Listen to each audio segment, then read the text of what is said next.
Labas, šiandien pamatysi pokalbį su manim ir Jonu.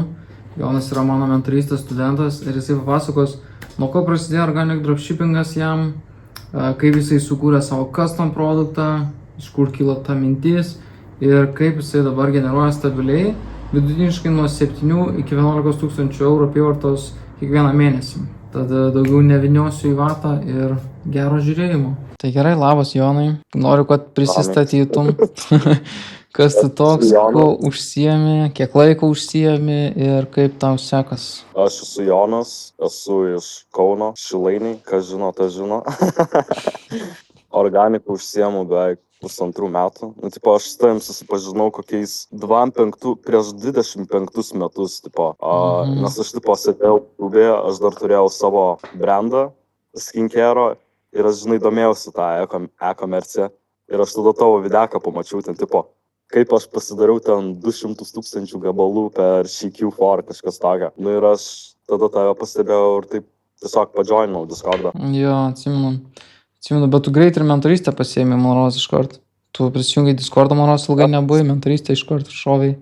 Aš kokius beveik metus be mentorystės sėdėjau, bandžiau pats išmokti. Aš labai daug ko išmokau pats, žiūrėdamas tiesiog internete, iš Discordo bendruomenės, nes, jeigu tu imsi ir save ribosi, kad tu viską mokinsies iš Discordo, tai tas labai sunku yra. Tu negali prisijungti prie Discordo ir galvoti, kad tu viską iš ten išmoksi, Turi imti ir pastoviai sėdėti, ir ieškotis, naujų kreatorių, naujų žmonių, kurie žino, ką daro ir iš jų irgi mokintis, neapsiriboti. Jo, faktas.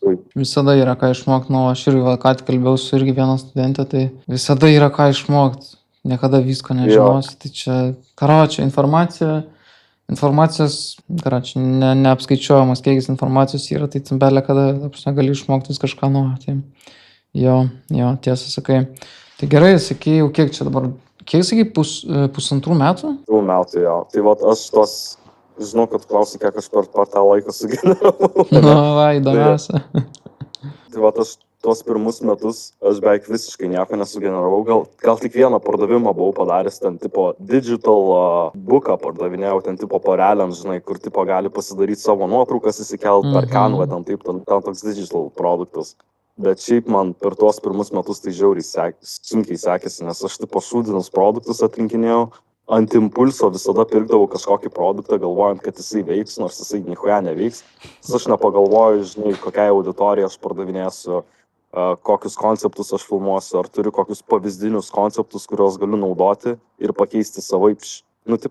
Į savąją, pusę tam, kad kažką naujo, kelti į tam tikrą auditoriją ir nueitų viral, Tai visus metus tiesiog šūdą maliau, bet nėra taip, kad blogai šūdą maliau. Aš išmokau iš to šūdo malimo, ko nereikia daryti. Ir tada pradėjau imtis taisyklingų veiksmų ir radau savo pirmą vinerį. Tai pirmas vineris pas mane, jisai nėra toks labai huge vineris, bet vis vien labai finansiškai padėjo. Tai tas vineris atsirado žiemos pabaigoje, kai Q4 visas pasibaigė, Pačiu laiku. Tai tą vinerį, aišku, radau Instagram'e, nes TikTokas man nelabai patinka, nes TikTokas ir dabar nelabai konvertuoja, vienu žodžiu. Bet pasiėmiau tą produktą, atkeliavo, nufilmavau ten tą pačią dieną videką ir man rodos ten tiesiog palikau keletą dienų page'o. Ir tada tiesiog žiūriu, pardavimai eina, atsidarau TikToką ir ten tiesiog viral nuėjo mano videkas, tiesiog užsikonservavo videkas ir sprogo tiesiog. Bet čia per TikToką, aišku. Ir kas man per TikToką nepatinka, kad ten labai prastas conversion rate'as. Tai to ten nelabai daug pasidariau. Man rodos, tą patį vakarą, kai nuėjo viral, tai man rodos kokius 600 padariau, gal 700 pardavimuose eurais. Tai ir nuo to ir viskas prasidėjo ir aš tada iš to produkto pradėjau brandą darytis jau patį. Jo, apie TikToką kalbant, tai blemba. Seniau buvo jėga TikTokas, seniau buvo gera platforma, kai tik aš pradėjau, man rodos, prieš 2 metus dar daugiau net. Dabar tai nesąmonė, dabar eina viral visur, niekada neheitinsi savo tikslinės auditorijos, visą laiką ten į Indiją išeina, į Meksiką išeina, žodžiu, jo, sunku biški TikTok'e. Tai jo, apie dabartinį vinerį, sakyk. Dabartinį realiai aš nuo to produkto išsistačiau patį brandą. Tiesiog aš pradėjau tipo suprasti, kad tai yra neblogas produktas ir nebloga auditorija ir pati niša. Aš tiesiog turiu rasti žymiai geresnius produktus. Tai aš pradėjau tiesiog customize produktus darytis, nes man rodos, kiekvienas dalykas, ko reikia tipo žmogui, kuris užsiema dropshippinimu, tai to tokio kapitalo daryti customize produktus ir patirties rasti, kad tas produktas, žinai, parsiduos. Ir tai aš pasidariau iš to produkto, tada pradėjau customize produktus taškyti. Ir customize produktai pradėjo parsidavinėti, bet aš vis dar visą laiką keliau TikToką. Tai va, kai aš gruodį pradėjau pardavinėti normaliai tą produktą pačiame gale, tada viskas aprimo ir kokius 2 mėnesius būdavo kiekviena diena tiesiog 1 arba 3 pardavimai iš TikToko. Ir tas žiauriai užpisdavo, nes aš turiu 3 ragelius ir aš šitos visus 3 ragelius paustinu po 2-3 kartus į dieną, žinai. Oho. Aš taip tai, tas žiauriai blogai būdavo. Ir per TikToką visiškai generuodavau pajamų, tai pradėjau kelti į vokišką akauntą Instagrame Reelsus. Ir karočią keliu, nu ten 40 paustų jau buvo, tipo, kiekvienas videkas ten renka 700 tūkstančiai, žinai, ten, kai sakau 1000, tai 1000 arba 2000, čia nėra daug. Ir tiesiog vieną vakarą sėdžiu ir man kačingai pradeda eiti žiauriai, tipo, kas kokias 2 minutės, nu, tipo, tame laiko tarpe. Aš nesuprantu, kas čia vyksta. Nu, tipo, prasidarau visus akauntus, atsidarau tą vokišką ir žiūriu, ten virš 2 lemų surinko peržiūrų. Ir aš toksai, nu, nahui. Tai, va, aš visą naktį tiesiog guliu ir aš specialiai įsijungiau tą notification, žinai, tam, kad būtų įdomu. Ir, blėt, visą naktį kažkaip eina. Euforija. Jo, tai va tą dieną aš pasidariau netoli 4000 eurais. Tai čia yra. Tipo, aš tikėjausi, kad kažkas tokio bus, bet man nebuvo, kad čia, vau, aš kažką pasakiau, žinai, nes aš turiu vis vien imti ir toliau dirbti, nu, nes jeigu tu eisi į komforto zoną po tokių rezultatų, nu, tiesiog tu duobę savo kasiesi ir tiesiog vėl viską reikės iš naujo daryti. Jo, faktas. Čia vienintelis dalykas, ką tu supranti, vat, kai pasieki tą, nežinau, 4K apyvartos per dieną.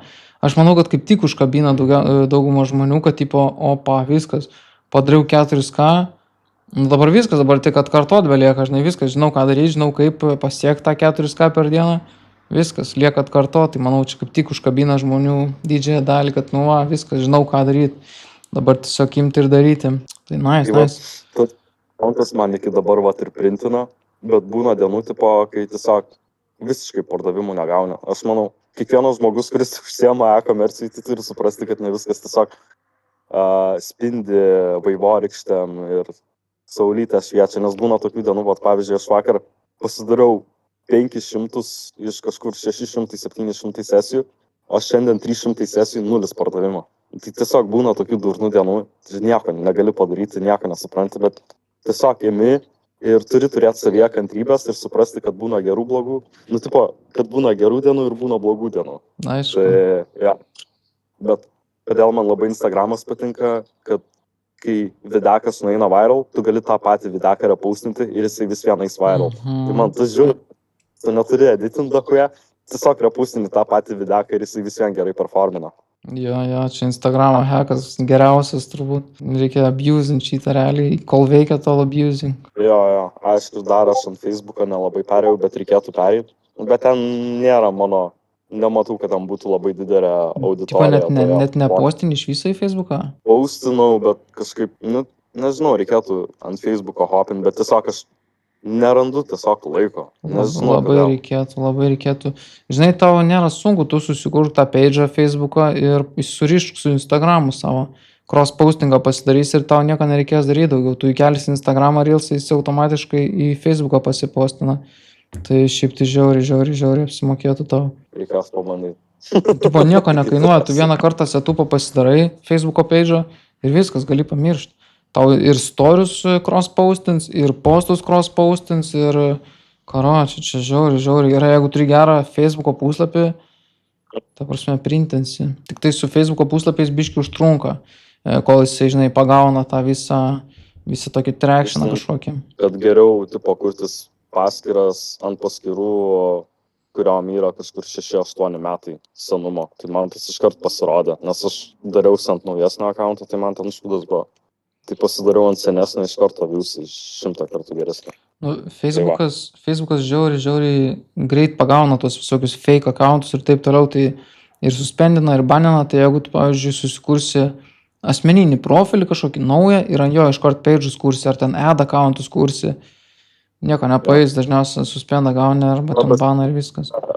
Radau savo, tipo, produktus, tipo, aš atsidarau Facebooką, parašau, tipo, savo brando panašų pavadinimą ir mane bičas tiesiog ripino off mano videkus ir Facebooką paustino. Ir, tipo, man buvo didelis gruzas, nes, tipo, jisai žiauriai geras peržiūras gavo. Ir, tipo, jisai ten 1000 svarė, bet problema tame, kad ten buvo customized produktas ir jisai niekaip negalėjo nuripinti mano produktą. Tai jisai naušypino gal. Nu, gal, bet... Dabar daug kas daro irgi šitą nesąmonę. Tai va, sakau, tau reikia Facebooką postinti. Neturi ką prarast.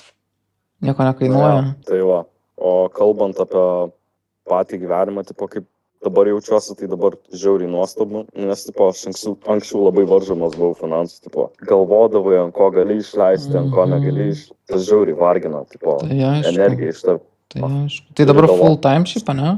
Dabar full time užsiemu organiku, dabar creatorius pasisamdžiau vienam mėnesiui, pasižiūrėsiu, kaip sekasi. Nu, bet labai sunku rasti tokius gerus creatorius, kurie tiesiog nori tuo pačiu metu ir tobulėti, nes mano manimu perfect creatorius yra žmogus, kuris nori mokintis kartu su manim ir tuo pačiu užsidirbti, tipo, kad aš jam moku komisinį už tai, ką jisai daro ir tuo pačiu jisai aktyvus yra ir nori irgi mokintis, žinai. O tai ir ne kiekvienas turi tą užsidegimą. Tipo, žmonės ten nemato rezultatų ir viskas iš karto nustoja užsiimti tam. Su creatorius visai sunku, čia irgi skilas valdyti juos. Tipo, jie matė, kaip aš printino ir taip toliau, tipo, sako, ble, seniai, gali ir mane išmokinti. Ir, tipo, aš su jais anksčiau bendraudavau ir sakydavau, davai, seniai, manim pradėk mokinti, žinai, irgi išmoksi. Ir aš jam tai sakau, tai kas buvo, kai aš to anksčiau sakydavau, kad, tipo, reikia kartu su manim, žinai, mokintis. Ir aš jam sakydavau, nuo ko pradėti, kaip ką daryti. Praeidavo kelias savaitės ir viskas, sakau, kaip sekasi, nu tai pardaviau jau tą telefoną, per kurį aš vardinau. Su naujokais, o tokiais su naujokais visiškai, kur ką tik pradėjo, arba nori tik pradėti, žiauriai rizikinga. Žiauriai. O geriau, tai, žinai. Geriau jums žmogų, kuris jau turi, žinai, biški skin in the game, tipo, 2-3 mėnesius jau dirba, gal dar neturi rezultatų ir vis dar nori kažką išmokti, žinai, nes žino, kad, tipo, nėra pats geriausias dropshipperis, tai vos tokiais lengva dirbti, nes nu, jie tikrai žino, ką daryti ir žino, kad turi postinti ir taip toliau. Jeigu naujas ateina žmogus koks nors, nu, maži šansai, kad liks. Žinai, kai tavo in real life draugeliai, tai, žinai, nesunku padėti, bet kai tiesiog ima ir atmeta tavo pagalbą, tai tas yra žiauriausia. Ir tada verkia, kodėl tokį šūdiną gerai. Tai va. O tai kiek tu laiko full time jau dirbi savo su organiku? Nu, aš kiekvieną dieną realiai dirbu, dabar vat laisviau. Bet nuo kada? Kada pradėjai? Realiai prieš 2 mėnesius vis dar full time šaudavau. Nu, būna dienų, kai turi pris full time, žinai, ten atkeliauja naujas, žinai, turi prie svetainės pasėdėti, offerius pasikeisti, videkus pats kartais susieditinti, nes, žinai, jeigu naujas produktas, tai tu nori kuo greičiau pats viską susieditinti ir duoti, tai vat būna tokių dienų, kur tipo full time. Nes aš ir darau custom packagingus, nu tipo, tie, kurie nori labiau pardavimų gauti, tai visada darykit branded, nes visada gali rasti gerą produktą ir padaryti gerą mėnesį, bet tu neišlaikysi tos consistency, jeigu tu nedarysi branded storo. Tai... Su branded šiaip dalykais jėga, nes nėra konkurencijos. Tu kai branded turi produktą, tai tu vienas prieš save. Tas ir juokingiausia, kad pas mane visiškai nulis konkurencijos. Nu, jo, tavo geras produktas, jo. Idėja gera, ir niša gera žiauriai, ir konvertuoja gerai, tai nice. O tai tu turėjai prieš tai samdomą darbą kažkokį, ar kaip? Aš anksčiau turėjau, nu dabar papasakosiu praeitą versliuką, kurį aš turėjau, tai pardavinėdavau telaus skin tokius šūdukus, nu tipo skincare. Nes jį tipo žiauriai tos buvo, nes toks vienas influenceris labai išpopuliarino ir tada apskritai žmonės pradėjo jį labiau naudoti, tai aš ant tos bangos ir užšokau. Nu ir aš pardavėm pirmą stoką, antrą stoką ir tada jau, ne, antras stokas buvo ten 500 unitų, tai mes kažkur pusę pardavėm to ir aš tada pardaviau patį brandą, nes aš su tavim pradėjau dirbti. Tai ir tada investavau tos pinigus į mentorystę, tai va taip ir gavosi. Kaip man geras žingsnis buvo? Labai, nu, tipo, jeigu nerizikuoji, tai negeri šampano. Nu, tipo, Jo. aš žmonių, kurie bijo rizikuoti, tipo, jeigu tu žinai, kad tu išmoksi kažką ir tu nieko neprarasi, tu neturi nieko ko prarasti, tiesiog darbą vėl kažkokį susiras, vėl susitaupysi pinigus, nu ir nu, apie tai ir yra gyvenimas, kad turi rizikuoti, turi imti, daryti labai rizikingus žingsnius ir iš tokių dalykų ir ateina rezultatai. Tiesiog. Jo, faktas. Reikia, nežinau, reikia žmonėm kažkaip atsikratyti to mąstymo, kad žmonės ateina, nusiperka mokymus, sakykime, ir meta, ir nedirba, tipo, nu tai tada jo, tada viskas yra skemas, žinai, jeigu tu ten galvosi, kad už tave kažkas kažką padarys, tai nu nesąmonė, tikrai niekada taip nebuvo ir nebus. Čia, žinai, tu investuoji į save, jeigu tu žinai, kad tu užsimsi ilgą laiką. Jeigu žinai, kad tu užsimsi ilgą laiką, investuoji ir ta ramba investicija tikrai atsiperka. Bet, nu, čia su žmonių mąstymu yra labai daug trūkumų kartais, tai reikia užsitarnauti, žinai, savo. Aš pamenu, su tėčiu kalbėjau ir jisai sako, ką tu čia užsiemi, nu, tipo, jisai irgi verslų užsiema, jisai turi fizinį verslą, nu, jisai gamintojas yra tiekėjas, tai, žinai, o jisai su e-komercija nelabai ten supranta, kaip darosi reikalai, tai jam biški ten tamsus laukas šioje sferoje, tai jis sako, ką tu čia darai, nu, tipo, bet tėti prižadu, tipo, kitais metais tu pamatysi, kaip aš ten 10 gabalų per mėnesį, nu, aš dar tuo metu nelabai palėtas pinigų buvau, tai dabar, žinai, biški tie 10 gabalų, tai nėra tiek daug palyginus, tai bet vis vien, palėsiu kitais metais, ir vat pist ir jam parodaus, ir jisai tiesiog liuksai piso, nu, tipo, kartais žiauru, aišku, mama nustebusi šiek tiek buvo, pasako, nebandyk čia rodytis prieš kitus, nes, tipo, kiti pradės pavydėti. Tai va, bet šiaip smagu, kai žmonės didžiuojasi tavimi, nes kartais būna tiesiog paima ir atsuka šikną tau ir pradeda pavydėti. Tipo. Nu tai jo, irgi vėlgi žmogaus mąstymo trūkumai visokie, žinai, yra visokių tokių bukų žmonių kartais, tai jo, miški nervina, aišku, bet esmė, kad palaikančių yra. Koks geriausias mėnesis pas tave buvo? Sakai, 10 ką padarys, tai padarys, spėjau, ne? Geriausias mėnesis buvo 16 000 ir po to mėnesio dabar tiesiog hitinu nuo 7 iki 11 000 per mėnesį dabar. Taip normaliai, nes aš dabar kiekvieną dieną gaunu consistent sales, neįskaitant šitos dienos, nes tipo būna dienų, kur tiesiog visiškai negauni pardavimo. Tai dar kitą dieną tiesiog, tai va, bet šiaip dabar consistently generuoju pajamas, nėra taip, kad vieną mėnesį ten 10 000, kitą mėnesį ten tik 1000. Tai va. O kaip manai, ar čia ant kiek žaidžia čia, kad custom produktas pas tave? Manai, kad dėl to? Nes aš tai manau, kad dėl to, kad custom.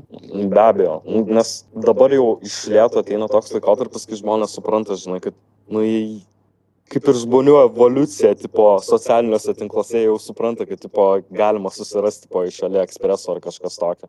Tai dėl to turi imti ir daryti customized produktus, nes tada kitaip jie neras ir tada daraisi branded įvaizdį, nu, ir žmonės pasitikė labiau.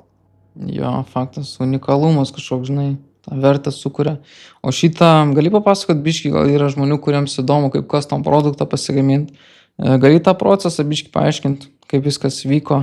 Šiaip, iš pradžių turi tiesiog, nežinau, aš kaip, čia man būdavo kaip treniruoti, tipo, aš pamenu dar su Gusteliu, nu, tipo, pas tavai irgi mentorystė yra Gustukas. Yeah. Tai aš tiesiog pasakiau, žiūrėkit, mums reikia susirasti tiesiog nišas, išsiaiškinti nišas, pavyzdžiui, nauji filmai ten, sportai, kažkokie serialai, žaidimai, kurie trendino. Tiesiog tu išsiaiškini tą dalyką, scrollini ant Instagramo ir bandai susijęti tą produktą su tam tikrą nišą ir rasti bendrą tipo interesą tarp produkto ir pačios auditorijos.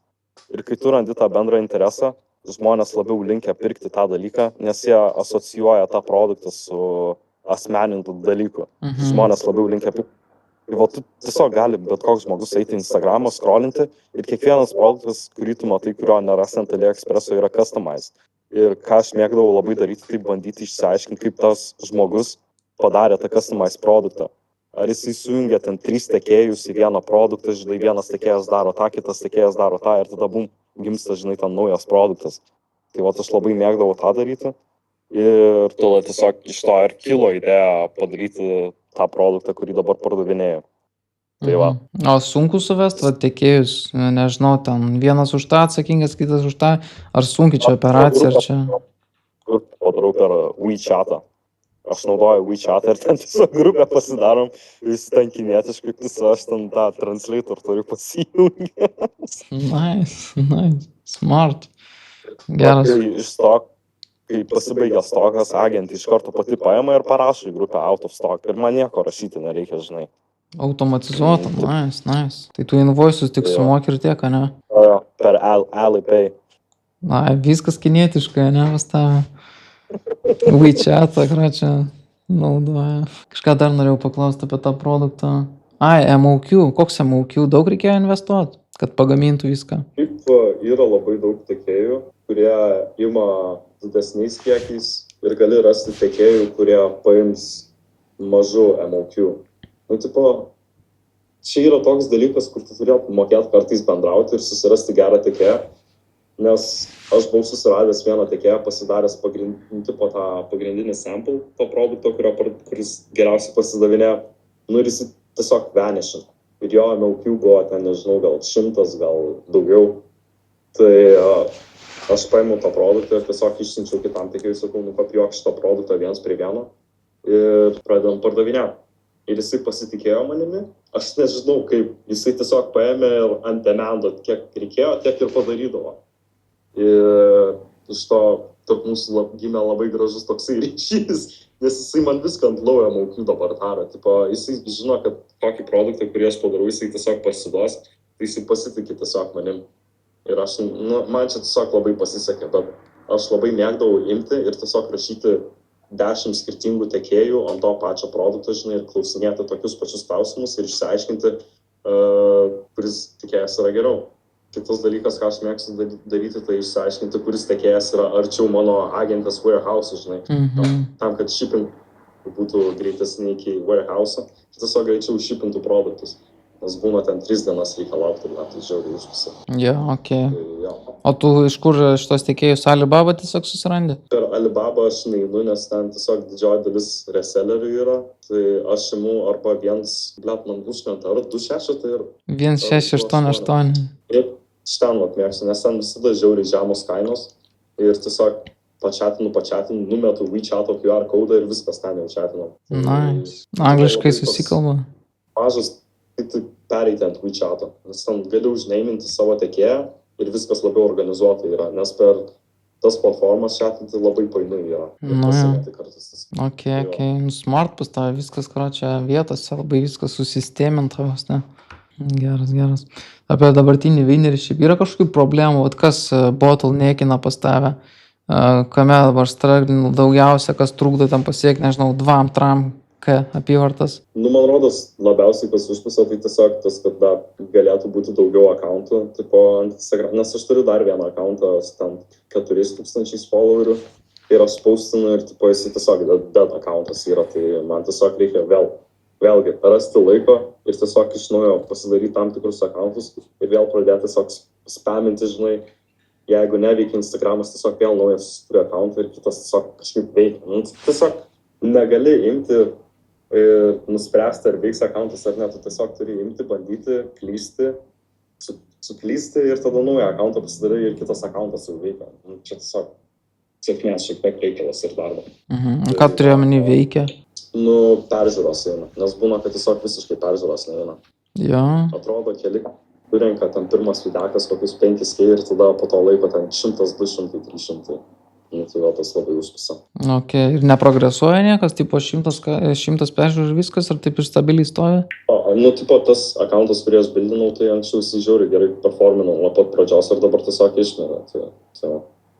Čia labai lengvai sutvarkamas dalykas, tiesiog reikia daugiau laiko tam, nes aš dabar naują customize produktą pasidariau, tai tas jau gerai pasidavinėjo, tai dabar su tą tiekėją derinosi smulkmenos customize produkto, kad sutaupyti labiau ant shippingo, žinai, nes aš mėgstu pasidaryti pagrindinį sample, jį filmuoti ir kai pamatau, žinai, tipo susidomėjimą tame produkte, aš šiek tiek jį pakeičiu parametrus pačio produkto, žinai, kad jisai lengviau svertų, kad sutaupyti šiek tiek procentų ant profito, nes ten shippingas tiesiog insane yra. Labai daug pinigų atiduodi vien ant shippingo. Nori sutaupyti ant tokių labai daug pinigų, kuriuos tu nahu išmeti. Ten, kad ir packagingo keli centimetrai pamažini packagingą, jau mažiau sveria, jau mažiau kainuoja ir tas vien tiek užtenka. Jo, dydis žiauriai įtakoja dydis, tipo, siuntimo. Visą kainą realiai sudaro arba svoris, arba dydis to tavo produkto. Blema, kažką dar norėjau sakyti, kad tau reikia tada tiesiog su creatoriais scalint. Tu kuročia custom produktus, kurį turi gerus agentus, pas tavę tas visas backendas yra, tau reikia tiesiog contento belekiek, kadangi pas tavę custom produktas nieks nepavogs. Tai tu creatorius tiesiog imi ir samdai ir tipo scalini su creatoriais. Tavo skillas turėtų būti išmokti creatorius valdyti gerai. Šitas jau tikrai, bet tada atsiranda problema, kad marginai mažesni profitą, nes turi ir normaliai mokėti creatoriam. Nu jo, tas tai taip, bet čia, žinai, čia scallas long termui.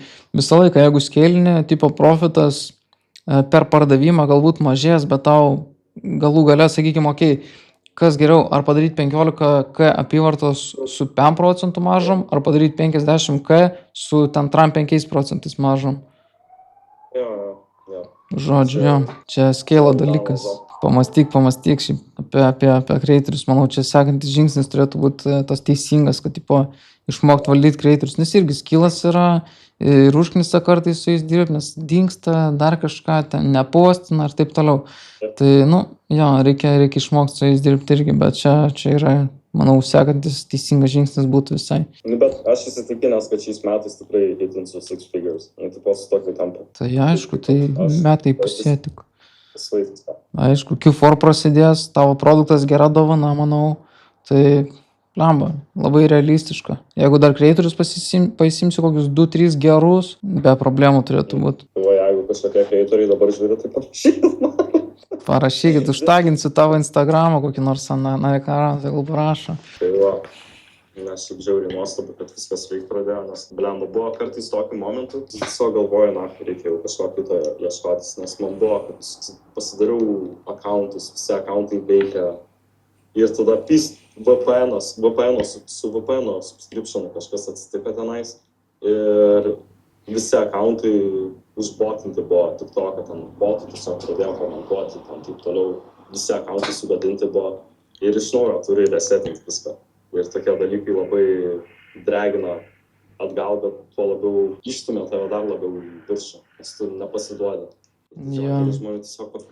O toks vienas patarimas visiems žmonėms, tiesiog niekada nepasiduodi. Ant kiek jogo, tu tiesiog, jeigu tu pasiduosi, tu prarasi visą savo progresą. Tipo, tu tiek daug laiko įdėjai šitą dalyką ir tu tiesiog pasiduodi dėl kažkokios smulkmenos, kuri tave dar labiau stipresnį padarys. Faktas. Apie tą nepasidavimą tai galima kalbėti ir kalbėti. Blemba, bet tas progresas ir vyksta, kai tu... Bet vienas iš svarbiausių tikslų tai tiesiog nepasiduoti, nes daug kas tiesiog pasiduoda. Ir sako, dropshippingas neveikia. Jo, tai girdė, dropshippingas. Nei vienas verslo modelis neveikia, jeigu tu bijai problemų sprendimo kažkokio. Tu visada turėsi problemų, kiekvienam verslo modeliui bus sunku, lengvų pinigų niekada nebuvo ir tau tiesiog reikia išmokti spręsti problemas ir susitaikyti su to, kad bus problemų visą laiką. Tipo čia verslo dalis tiesiog, tipo problemos, tu dėl to ir uždirbi, nes tu moki spręsti problemas ir tu nebijai jų, tipo tu gali išspręsti, tau ten nekiša kojas, kad ten setbackino mane savaitį kažkas netyčia, tai okei, savaitę praždau, ką darysi, varau toliau, žinai. O tai jeigu tu dirbsi tam pusę metų, nieko nepasiekiai, tada meti, tai viskas, tiesiog sudeginai savo laiką šiaip sau. Čia apie šitą tai visada užsiminam kiekvienam šitam case study, kad reikia imti ir daryti, žinai, nebijoti darbo ir imti ir daryti tiesiog. Tas tikslas būtų tiesiog būti labiau nusiteikusiam daryti šiek tiek skirtingai dalykus. Ką aš turiu omeny daryti skirtingai, tai tiesiog nekopijuoti žmonių ir bandyti tiesiog savaip šiek tiek padaryti. Gali tiesiog pasisemti pačią idėją ir tiesiog šiek tiek ją paadjustinti, pakeisti tiesiog dalykus. Tik tiek trūksta, žinai, tam, kad pasidaryti ten 10K month, tiesiog customize produktą pasidaryti. Arba kitas dalykas, tiesiog Instagram'e vardini, susirandi gerą naują produktą, kuris nesenai atsirado. Tiesiog įžaidė ant to fakto, kad tu gerai filmuoji, geresnius konceptus darai, nes būna tiesiog žmonių, kurie turi gerus produktus, bet žiauriai kuriavai filmuoja jos, tai nepasiekia to pilno, žinai, tos pačios viršūnės, kiek pardavimų gali pasiekti. Tai tiesiog nupisi jo produktą, filmuoji panašus konceptus, bet tiesiog geriau viską darai. Ir iš tų pinigų pasidarai kapitalą ir tada darai customized produktus ir viskas. Ir nuo to ir prasideda visa rimtesnė kelionė. Tai dabar aš toje stadijoje ir esu, kur darau customized produktus. Su custom produktais man žiauriai patinka, kad yra tiesiog nulis konkurencijos dažniausia. Ir tu tiesiog, tu prieš save, žinai, tu skalint jau pats mąstyk, kaip ten skalint, tau konkurencija, žinai, nesvarbu, nes jos nėra tiesiog. Ir tu gali, žinai, žiūrėti long term, tu gali, pavyzdžiui, apie reklamas pradėti galvoti. Dievo visokie tokie dalykai, kreitorius samdyti, nebijosi, kad ten voks iš tavęs kreitoriai tą produktą ir taip toliau. Tai su custom produktais, manau, prasideda ta visa tokia tikra kelionė brando kažkokio kūrimo.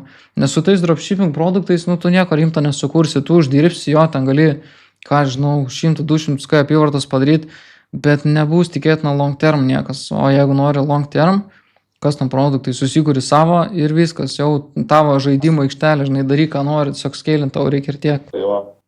Tai va. Daugiau patarimų, aš neatsukėčiau, tiesiog. Tai geri patarimai. Jo, svarbiausia nepasiduot, aišku. Kokia geriausia diena pas tave buvo iki šiol? Kaip ir minėjau, geriausia diena buvo 4,000. Ir tada visą tą savaitę tiesiog buvo 1K days. Čia buvo insane žiauriai. Kiek per savaitę? Buvau nustebęs žiauriai. Bet ir toks, nice. Tipo tiesiog šilini bet kur sporto salėj, ten pasidedi ragelį, tiesiog kačingai eina pastovi. Žiauriai nuostabus jausmas. Nice. Jau norėjau klausti, koks jausmas. O kaip reagavo, nežinau, artimieji? Tėvui, sakai, rodė, liuksą parodė. Kaip antra pusė, turėjo antrą pusę, man rodos, ne? Kaip reagavo? Su broliu kalbėjau, tai brolis tipo sako, aš žinau, kad tau viskas pasiseks. Kai parodžiau numerius, tai sako, kurie Janus. Atsakiau, liuksą parodė, nes tas ir tai daug, jisai jau savo amžiaus, jisai tiek visko matęs, kad jam čia, visiems pasidžiaugia, tipo paklausė, kaip man sekasi, nes aš labai nuo jo priklausomas toks buvau. Tiesiog jisai man labai daug gyvenime padėjo, tai kai jisai mato mane tokį, žinai, independent, tai žiauriai džiaugiasi realiai, iš esmės. Bent tai, ką aš jaučiu. O mama tai... Žinau, mama tai Dar aš jai nesakiau, aišku, viską, bet aš, pavyzdžiui, neseniai jos gimtadienis buvo, tai aš, jinai tam pasiėmė stalą, žinai, tam, kur, tipo, užsakinėjai maisto, tai aš padengiau visą sumą, ir jinai tokia, ačiū, tipo. Tai, žinai, labai malonu daryti tokius dalykus, atiduoti žmonėm kažką gerą. Ką tik kalbėjau irgi su viena studentė savo, čia prieš tave dar turėjau keistą dieną filmavimą, lygiai tą patį kalbėjo. Visi, kam sekas, lygiai tą patį sako, nepasiduok ir kad žiauriai gera atiduot kažkam kažką, žinai. Tipo kažkokį, tau gerai sekas gyvenime, tu nori, kad ir aplink tave gerai sektųsi, žinai. Čia kažkokia bendra tema irgi visi šitą pajaučiam, kai kažkokią sėkmę pradedam matyti. Nice. Jo, mamos tai mamina. Poilimo šią tiesiog. Džiaugias? Ne, tai be abejo džiaugias. Tik tiek, kad reikia nepamest to, sakant, susikaupimo su antrąją pusę. Tai tas kartais sunkiausia būna, bet ne, viskas gerai. Nenustoju printint. Jeigu nenustoju printint, tai reiškia, nepamečiau fokusą. Aišku. Kokius tikslus esi užsibrėžęs netolimai ateičiai? Šiais metais, pavyzdžiui, ką nori pasiekti? 100K month? Norėčiau dar vieną storą atsidaryti, nes aš labai daug kas turi daug storų. Ir man tiesiog matyti tai yra šiek tiek nuostabu ir labai akį praplečia, nes aš dirbu vien jau su vienu brandu ir man, žinai, tikrai nemažai darbo yra ir dar vieną brandą susiras, dar išgalvoti, žinai, gerą produktą. Čia yra tikrai nemažai darbo ir tas labai daug laiko atima. Tai nurodos atsidaryti tikrai dar vieną storą ir paliesti, žinai, tą 100K revenue. O kodėl, sakai, kitą shopą nori, kitą produktą nori testuoti kažkokį? Aš ant vieno brando, aš turiu nemažai produktų, bet tie visi produktai yra ant mano vieno brando. Tai atrodo, kiek aš produktų turiu, paskaičiuosiu. Kažkur 6-7 produktų. Galvoju, nesakysiu tos skaičius. 7 produktus turiu ant storo, tai ir visi gerai performina. Tie, kurie blogai performina, aš tiesiog jos išmetu iš storo ir viskas. Nes aš tiesiog nemėgstu sugrūsti visko į vieną parduotuvę, nes tada atrodo kaip kaša. Noriu palikti, žinai, geriausius produktus ir viskas. Tai va, tai vien dėl to aš sakau, kad biški šiek tiek yra ką veikti atsidaryti kitą parduotuvę, nes taip kaip aš mąstau, aš noriu tiesiog brandį daryti, o ne šiaip kažkokį produktą susirasti, tam pump and dump įpisti ir viskas. Man tokie dalykai nepatinka, nes nėra vizijos. Jo. Tiesa dalykas. Tai dėl to ir automatiškai sunkiau yra atsidaryti man kitą kažkokią parduotuvę, bet idėjų yra. Bet to koks tikslas tada tavo kitos parduotuvės, tiesiog apyvartos daugiau, nes tu gali ir savo dabartinį brandą skailinti normaliai. Jo, apyvartos daugiau ir tiesiog tas faktas, kad žinai, daugiau į dieną darysi, nes tipo, kaip ir sakau, būna skirtingų dienų. Labiau, man rodos, patirties įgauni, kaip valdyti dalykus ir šiaip norisi, žinai, normalios patirties, nes dabar, kai su viena parduotuvė dirbi, tai nuobodu iš esmės yra tiesiog tos pačios problemos, o man patinka ekstremalios situacijos, nes iš jų labiausiai. Ne? Okay. Bet tai tu vieną brandą irgi gali skelinti normaliai, ta prasme, ir problemų naujų susikurti, vat creatorius pasim 5, turėsi naujų problemų, vėl ten juos valdyti, žinai, ar ten, nežinau, scaling accountų daugiau, ką žinau, taigi yra galimybių, kreipkis į influencerius savo nišą, jiems bandyk parduoti, žinai, ten, sakyk, imkite reklamą, papostinkite istoriuką, tu gali problemų prisigalvoti, žinai, savo, nes realiai galima, ta prasme, aš nežinau, visi rimčiausi dropshipperiai, kuriuos aš žinau, visi dirba prie vieno brando, dažniausiai savo turi vieną brandą, pagrindinę jų temą, žinai, ir jie ten skeilina, nes tu skeilini gali daug frontų, žinai, reklamas gali pasileisti, gali creatorius samdyti, gali influencerius samdyti, žiauriai daug būdų skeilinti ir dažniausiai visi prie vieno pasilieka, tai man ir įdomu, kodėl tu mastai, kad 2 reikėtų turėti, nes atrodo, tada bus išsiblaškimas, jeigu 2 skirtingi brandai, skirtingi produktai. Nelabai norėčiau atskleisti šitą dalyką, bet tiesiog mane į teismą gali paduoti ir tiek. Ai, supratau, tai čia ne long term šitas brandas, tipo. Galėtų būti long term, bet aš jau adjustinu dalykus, kad jie būtų long term labiau, žinai. Supratau. Nebūtų problemų. Supratau. Astat, darai dalykus šiek tiek kitaip. Kol kas problemų visiškai neturiu. Supratau, okei. Apie šitą nepagalvojau iš pradžių, bet okei. Tai gerai, nežinau, ką tavęs dar paklausti, ir patarimų davė, ir papasakai, kaip tau sekas, ir savo visą istoriją papasakai. Patarimą nebeklausiu, nes jau davė kelis patarimus labai gerus visiems, kas užsiema. Gerai, galiu dar trečią duoti, tai visada nenustot ieškoti informacijos YouTube. Bet koks žmogus, man patinka YouTube'e sėdėti ir žiūrėti tokius undergroundinius šivelius, kurie renka low views, bet jie spykina tokį sosą, realiai. Nes jeigu tu žiūrėsi ten videokus, kurie renka ten 200,000 peržiūrų, tai ten jokio galų realiai negausi, žinai, bet tie žmonės, kurie dar tik nesenai pradeda kelti video ir renka mažas peržiūras, jie labai daug protingų dalykų pasako kartais, tai man tas patinka. Nice. Tai gerai viskas, tuom ir galim užbaigti, aš daugiau klausimų neturiu, labai smagu išgirsti tavo visą istoriją ir nežinau, palinkėsiu sėkmės, palinkėsiu, kad pasiektum savo tikslų šiems metams, 100K padarysi tikrai, manau. Video tai maladės, nedaug kas turi labai tą didelį attention spaną, nes visi tiesiog pažiūri keletą ir tiesiog, žinai, nustoja žiūrėti tie žmonės, kurie iki dabar žiūri šitą video. Tai jums viskas pavyks, nes tiesiog pas jūs yra kantrybės dažiūrėti tokį dalyką, tai nenustepsiu, jei pas jūs bus pakankamai kantrybės išlaukti ir pasiekti savo rezultatą. Kaip gražu. Toks pokalbis, matomai neprivaloma šiais laikais naudoti AI, kad gerai uždirbti. Jonas geras pavyzdys, akivaizdžiai vis dar veikia tas senas originalusis organic dropshipping metodas. Jisai sukūrė savo produktą, viską filmuoja pats, kontentą žino, išmano kontentą ir produktą išmano, nišą savo išmano ir dėl to uždirba žmogus. Tai tikrai nėra privaloma naudoti AI. Visi šiais laikais mėgsta su AI testuoti produktus, bet tokie kaip Jonas dažniausia tempia ilgiausiai, kadangi tokie brandai turi daugiausia longevity. Tad jei ir tu nori išmokti apie organic dropshippingą, prisijung prie mano nuo A iki Z Organic Dropshipping mokymų programos. Prisijungęs būsi priimtas į uždarą Organic Dropshipperių bendruomenę, kur susirinkę visi Organic Dropshipperiai Lietuvoje, visi geriausi Organic Dropshipperiai Lietuvoje ir visi viens iš kito mokomės. Kas savaitę galėsi dalyvauti grupiniuose skambučiuose, kurių metu aš atsakinėju gyvai visų klausimus. Ir aišku, gausi visą mokomąją medžiagą, tai yra virš 50 video strategija, kuri leidžia mano studentams kiekvieną mėnesį generuoti geras apyvartas. Tad video aprašymą rasi nuorodą, paspausk ją, užpildyk apklausą ir galėsime judėti toliau. O jei dar nematei interviu su Dovydu, vienu mano bendruomenės narių Dovydu, būtinai pažiūrėk šitą video sekantį. Dovydas man papasakojo,